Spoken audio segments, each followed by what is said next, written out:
तो चैप्टर आपका कौन सा चल रहा है? सूफी और भक्ति आंदोलन। तो प्रश्न आपका है 2809, क्या है? निम्नलिखित में से कौन सही सुमेलित संत जन्म स्थल, यानी कि जो संत हैं उनका कौन सा जन्म स्थल सही सुमेलित? उनका एक संत है जिनका जन्म स्थल उनसे संबंधित नहीं है। तो ज्ञानेश्वर आलिंदी से संबंधित है, चैतन्य वृंदावन, तुकाराम देहू, मध्वाचार्य उडुपी। तो आपको बताना है इसमें से कौन सा सही मिलान नहीं है। तो ज्ञानेश्वर कहाँ से संबंधित थे? आलिंदी से। चैतन्य, तो चैतन्य कहाँ संबंधित थे आपके? वृंदावन से। तीसरा क्या है? तुकाराम कहाँ संबंधित है आपके? देहू, ये कहाँ पड़ता है? महाराष्ट्र में पड़ता है देहू। और मध्वाचार्य उडुपी।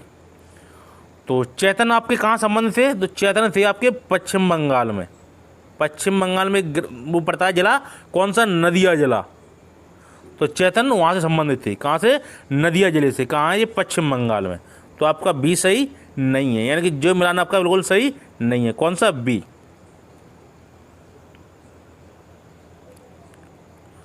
अगला प्रश्न, निम्नलिखित युग्मों में से कौन सही सुमेलित हैं? शेख मीर मोहम्मद चिश्ती शाखा से संबंधित है, शेख बहाउद्दीन जकारिया सोहरावर्दी शाखा संबंधित है, शेख अहमद सरहिंदी कादरिया शाखा संबंधित है, बाबा फरीद कलंदरिया शाखा से संबंधित है। तो प्रश्न क्या है? निम्नलिखित युग्मों में से कौन सही सुमेलित हैं?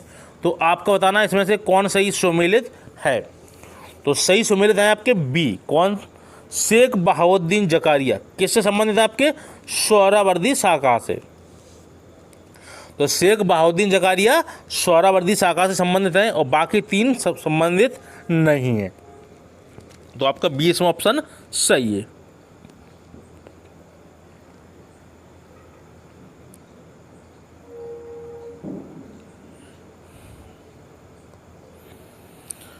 $2810, 2811, चलो 2811 प्रश्न बताते हैं आपको क्या है। क्वेश्चन नंबर 2811, जिस सूफी संत की मान्यता थी कि संगीत ईश्वर के निकट पहुंचने का एक साधन है, वह कौन है आपके?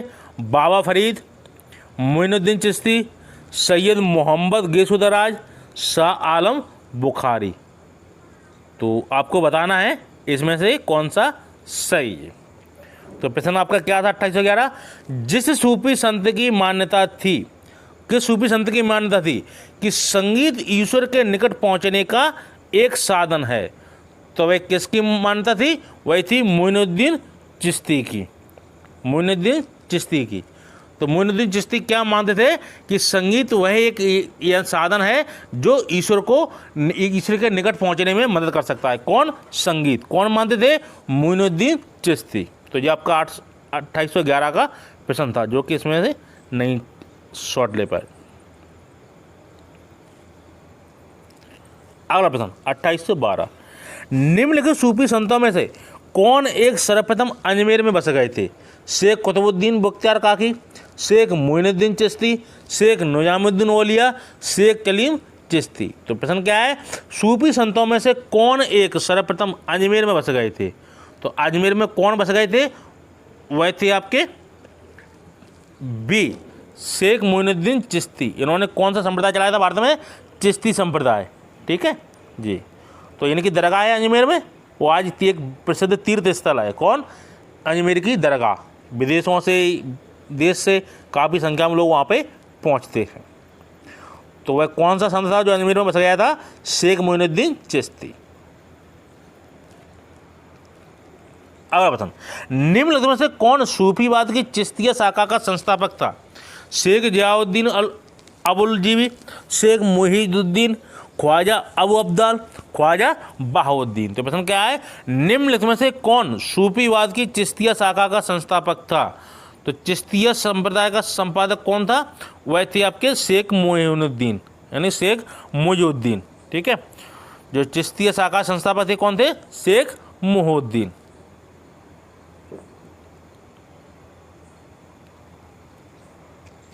अगला प्रश्न, ख्वाजा मोइनुद्दीन चिश्ती किसके शिष्य थे?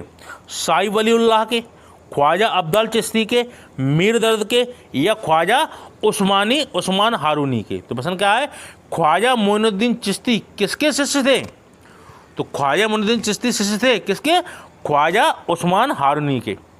तो ख्वाजा आपको मिल गया। तो ख्वाजा मोइनुद्दीन चिश्ती किसके शिष्य थे? ख्वाजा उस्मान हारूनी के। ये कहाँ रहता था? ये अफगान से संबंधित है। कौन? ख्वाजा उस्मान हारूनी।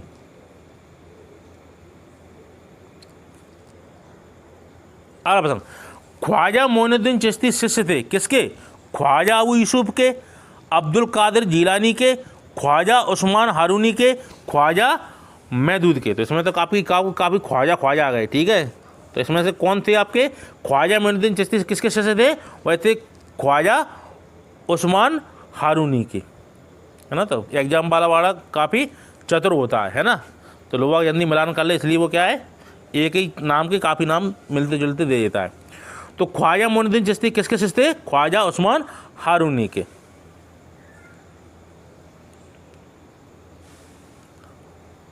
अगला प्रश्न, ख्वाजा कुतुबुद्दीन को बख्तियार की उपाधि किसने प्रदान की थी? ख्वाजा मोइनुद्दीन चिश्ती ने, ख्वाजा उस्मान हारूनी ने, अब्दुल कादिर जीलानी ने, उपरोक्त में से कोई नहीं। तो प्रश्न क्या है? ख्वाजा कुतुबुद्दीन को बख्तियार की उपाधि किसने प्रदान की? तो वह कौन थे? वह थे आपके ख्वाजा मोइनुद्दीन चिश्ती ने। इन्होंने क्या किया था? कुतुबुद्दीन को क्या किसकी उपाधि दी थी? बख्तियार। तो क्या कहा गए? बख्तियार काकी। तो ख्वाजा कुतुबुद्दीन को बख्तियार की उपाधि किसने दी थी? ख्वाजा मोइनुद्दीन चिश्ती ने।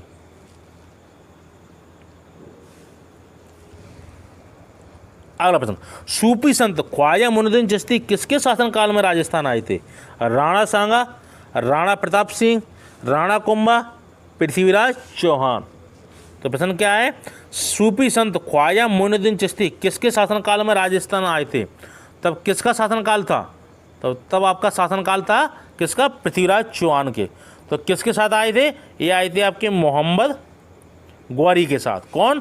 ख्वाजा मोइनुद्दीन चिश्ती। तो ये मोहम्मद गौरी के साथ ये चल दिए थे और ये भारत में आए थे। तब शासन किसका चल रहा था? पृथ्वीराज चौहान। किसका? तृतीय का, जो कि मोहम्मद गौरी ने तराइन के द्वितीय युद्ध में परास्त किया था। किसको? पृथ्वीराज चौहान को। और मुस्लिम वंश की स्थापना कर दी। किसमें? भारत में।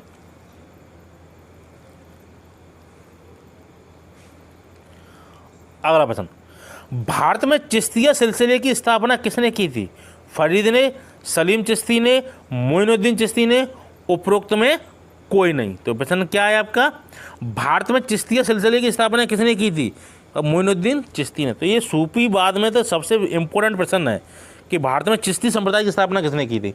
और काफ़ी एग्जाम में पूछा गया, काफ़ी में। आप भी देख रहे हैं काफ़ी बार प्रश्न आ रहा है, तो आप लोगों को याद हो जाना चाहिए कि मोइनुद्दीन चिश्ती।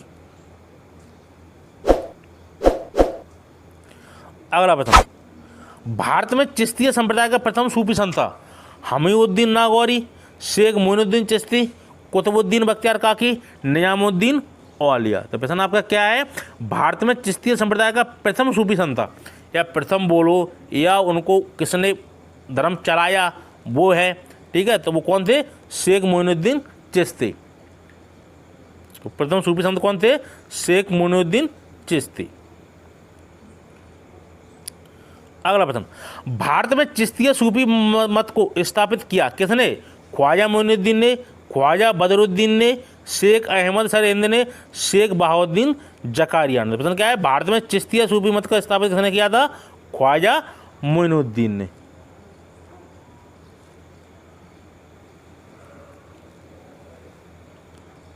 अगला प्रश्न, बाबा फरीद का शिष्य इनमें से कौन था? अमीर खुसरो, शेख निजामुद्दीन औलिया, शेख सलीम चिश्ती, शेख नासिरुद्दीन महमूद। तो प्रश्न क्या है? बाबा फरीद का शिष्य इनमें कौन था? तो बाबा फरीद का शिष्य था आपका निजामुद्दीन औलिया। तो बाबा फरीद किसके थे? वो थे मोइनुद्दीन चिश्ती के, है ना। तो एक क्रम था। निजामुद्दीन औलिया का शिष्य कौन था? वो थे अमीर खुसरो। तो चिश्ती के मोइनुद्दीन चिश्ती कौन थे? बाबा फरीद। फिर कौन थे? निजामुद्दीन औलिया, अमीर खुसरो। एक दूसरे से ये शिष्य हुआ करते थे।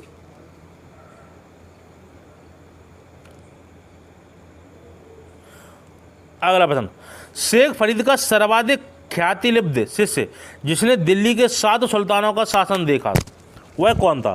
शेख नासिरुद्दीन चिराग, निजामुद्दीन औलिया, शेख सलीम चिश्ती, या उपयुक्त में से कोई नहीं। प्रश्न क्या है? शेख फरीद का सर्वाधिक ख्यातिलब्ध शिष्य जिसने दिल्ली के 7 सुल्तानों का शासन देखा, वह कौन था? तो वह कौन थे आपके? निजामुद्दीन औलिया, जिसने क्या किया था?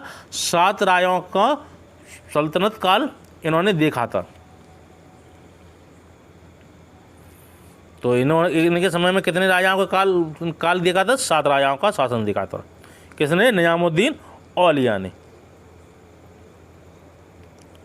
अगला प्रश्न, निम्नलिखित में से शेख निजामुद्दीन औलिया का जन्म स्थान कौन सा था? बदायूं, अजमेर, लाहौर, मुल्तान। तो आपको बताना है निजामुद्दीन औलिया का जन्म स्थान कौन सा था? वह था आपका बदायूं। तो निजामुद्दीन औलिया का जन्म कहाँ हुआ था? बदायूं में हुआ था। अगला प्रश्न, शेख निजामुद्दीन औलिया शिष्य थे। तो निजामुद्दीन औलिया शिष्य किसके थे?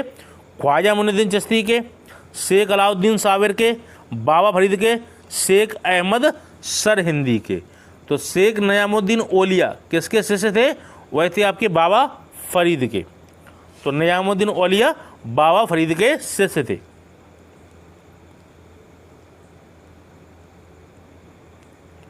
अगला प्रश्न, वे चिश्ती संत कौन थे जिनके प्रति शहाबुद्दीन गौरी बहुत अनुकूल था? निजामुद्दीन औलिया, शेख सलीम चिश्ती, ख्वाजा अब्दुल अहमद चिश्ती, ख्वाजा मुइनुद्दीन चिश्ती। तो प्रश्न आपका क्या है? वे चिश्ती संत कौन थे जिनके प्रति शहाबुद्दीन गौरी बहुत अनुकूल था? तो वे कौन थे? वह थे आपके ख्वाजा मुइनुद्दीन चिश्ती। तभी तो उनके साथ ये आए थे गौरी के साथ। कौन? ख्वाजा मुइनुद्दीन चिश्ती।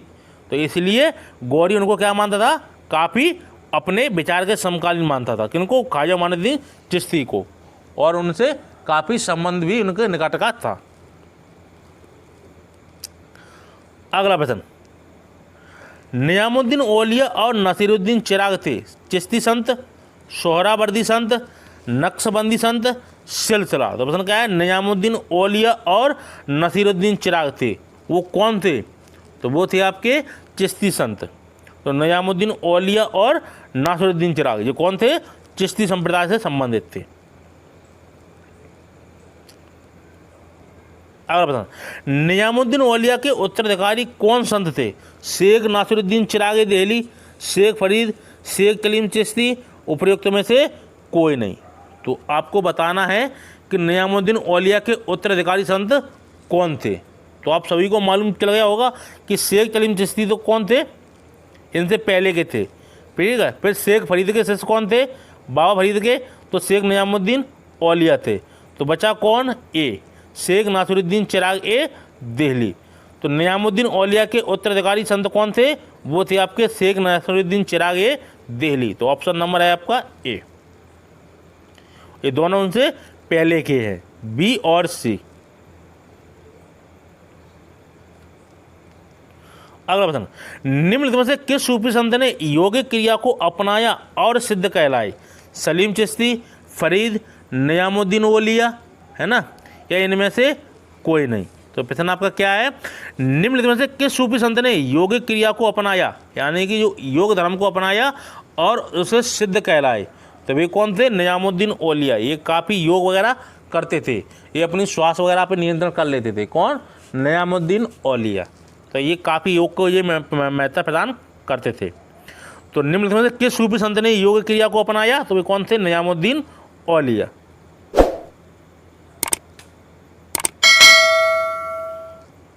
अगला प्रश्न 2829, शेख निजामुद्दीन औलिया किस सूफी संप्रदाय संबंधित थे?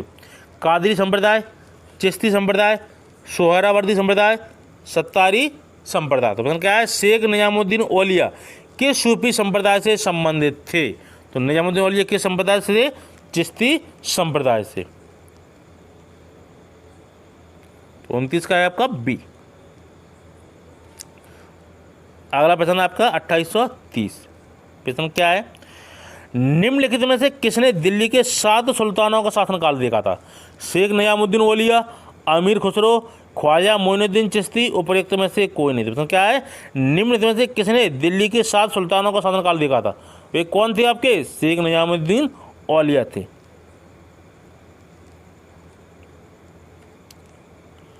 अगला प्रश्न, निम्न में से कौन एक भक्ति आंदोलन से जुड़ा नहीं है? चैतन्य, बल्लभाचार, गुरु नानक, अमीर खुसरो। तो प्रश्न क्या है? एक भक्ति आंदोलन से जुड़ा नहीं था, वह कौन थे? तो वह थे आपके डी अमीर खुसरो। अमीर खुसरो कौन थे? ये सूफी संत थे, है ना। भक्ति संत कौन थे आपके? चैतन्य, वल्लभाचार्य और गुरु नानक। तो भक्ति आंदोलन से 3 जोड़े थे, चैतन्य, वल्लभाचार्य और गुरु नानक। ये कौन थे? ये सूफी संत थे। कौन? अमीर खुसरो, जो निजामुद्दीन औलिया के शिष्य कहलाए। अगला प्रश्न, फारसी कविता का भारतीकरण करने वाला प्रथम कवि था? अमीर खुसरो, अमीर हसन, फैजी, जुज्जानी। तो प्रश्न आपका क्या है? फारसी कविता का भारतीकरण करने वाला प्रथम कवि था, तो वह कौन था? वह था आपका अमीर खुसरो। इन्होंने कौन सी खड़ी बोली भाषा विकसित की थी? इन्होंने अमीर खुसरो ने। तो खड़ी बोली का इनको जन्मदाता भी कहा जाता है, किसको? अमीर खुसरो को। अगला प्रश्न, निम्नलिखित सूफियों में से किसने भारत को पृथ्वी का स्वर्ग कहा है? शेख निजामुद्दीन औलिया, बाबा फरीद, अमीर खुर्रम, अमीर खुसरो। तो जो सूफियों में से किसने भारत को पृथ्वी का स्वर्ग कहा है? तो पृथ्वी को स्वर्ग कहने वाला कौन सा संत है? वह है आपका अमीर खुसरो। तो अमीर खुसरो ने क्या कहा था? पृथ्वी को स्वर्ग कहा था। यह काफ़ी प्रकृति प्रेमी था। कौन? अमीर खुसरो। तो इसने क्या कहा था कि ये पृथ्वी का स्वर्ग है। कौन? भारत।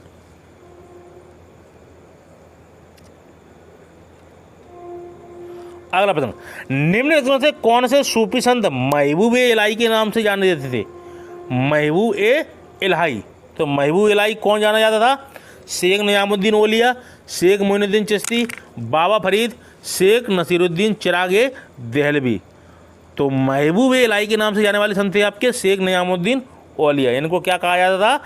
महबूब ए इलाही। किसको? औलिया को। अगला प्रश्न, कौन सूफी संत महबूब ए इलाही कहलाता था? बाबा फरीद, ख्वाजा मोइनुद्दीन चिश्ती, कुतुबुद्दीन बख्तियार काकी, शेख निजामुद्दीन औलिया। तो महबूब ए इलाही किसको कहा गया है? निजामुद्दीन औलिया को कहा गया है महबूब ए इलाही। अगला प्रश्न, निम्नलिखित सूफियों में से किसको अलग कहा जाता था? अलग किसको कहा जाता? शेख सलीम चिश्ती को, ख्वाजा मोइनुद्दीन चिश्ती, अब्दुल अजीज मक्की, अब्दुल कुदमस गंगोई। तो प्रश्न क्या है? निम्नलिखित सूफियों में से किसको अलग कहा जाता था?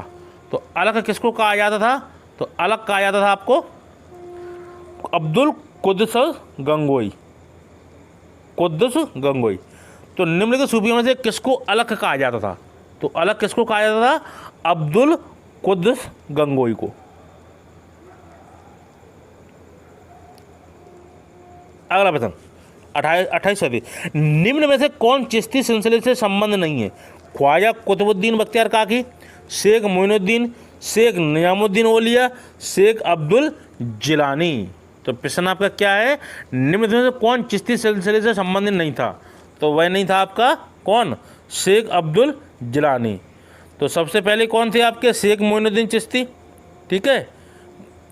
उसके बाद आपके कुतुबुद्दीन बख्तियार काकी हुए थे, ठीक है। इनके शिष्य कौन थे? शेख निजामुद्दीन औलिया। फिर आपके थे शेख अब्दुल जिलानी। ये चिश्ती संप्रदाय संबंधित नहीं थे।